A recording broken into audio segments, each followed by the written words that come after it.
Hello everybody, it's me again, Cattails, with another really cute story. I believe anyway, it looks cute. Big Daddy Frog Wrestler. Now for all you boys who like to wrestle, this might be a very cute story for you. So, let's start it out. Big Daddy's Frog Wrestler. I bet you didn't know frogs could wrestle too. Curtis and Big Daddy love to wrestle. See, there they are.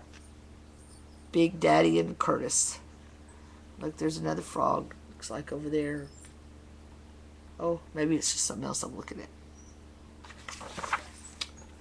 Each night, after Big Daddy came home from his job as a bellhop, he and Curtis cheered for their favorite wrestlers on All Frog Wrestling. "Take him down, Royal Terror," Curtis shouted. Big Daddy joined in. The Froginator just did the double hop belly bounce. That's against the rules. When the match was over, Curtis and Big Daddy were on the floor. After a few sweaty minutes, Curtis took Big Daddy down. "Just feel those muscles," Big Daddy said to Big Grandma. "He's the strongest little frog in town." One day, Curtis went exploring in the attic, opening a dusty box in the corner. He found that it was full of wrestling trophies, medals, and ribbons. "Big Daddy?" Curtis whispered. "You were famous?" Curtis spread the word that there was no better wrestler than his own Big Daddy. Soon there were backyard wrestling matches every night. Big Daddy wrestled tough turtles, bad beavers, ferocious foxes, even pumped up porcupines. And each time Big Daddy won, with time on the clock to spare. Wow, that's pretty cool. Later, after everyone had gone home, Big Daddy read Curtis 3 books, scratched his back in exactly the right places, and searched for monsters before he turned off the light. Ooh, monsters. No more monsters. The crowds who came to see Big Daddy wrestle grew.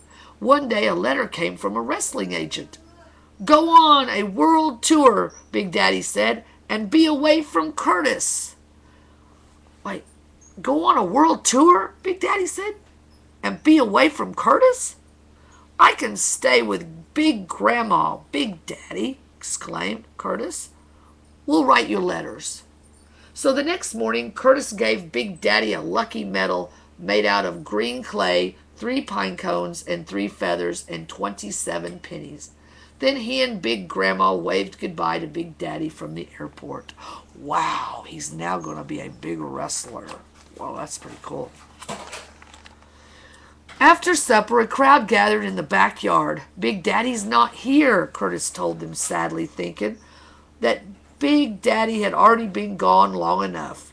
Suddenly, Curtis had an idea. "But I know how to wrestle." The crowd cheered wildly as a young aardvark with attitude stepped onto the mat and was taken down by Curtis. With time on the clock to spare, the days passed quickly, but nights without Big Daddy were long. Big Grandma tried hard to do things like Big Daddy, but it wasn't the same. She looked for monsters in all the wrong places, and she often fell asleep in the middle of the story. That's pretty funny and sad. Big Daddy wrote every day. He told Curtis about wrestling bossing baboons in Africa, pushing polar bears in the Arctic, and kicking kangaroos in Australia. Curtis wrote back, telling Big Daddy all about his nightly matches in the backyard.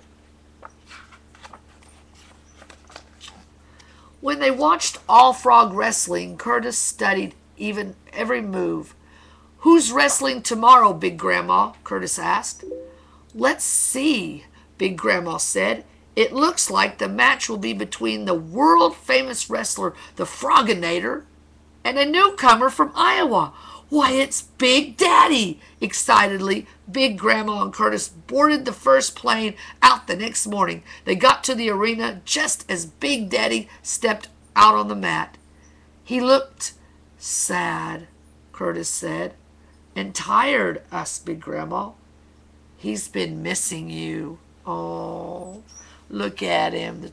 He's fixing to fight the Froginator. Oh, that's a pretty tough frog, I bet. The match began, and right away Big Daddy was struggling. The Froginator croaked in Big Daddy's ear, and while the official was busy tying his shoe, the Froginator snuck in one of his double-hop belly bounces. The Froginator's fans went crazy with joy. Curtis pushed his way through the crowd.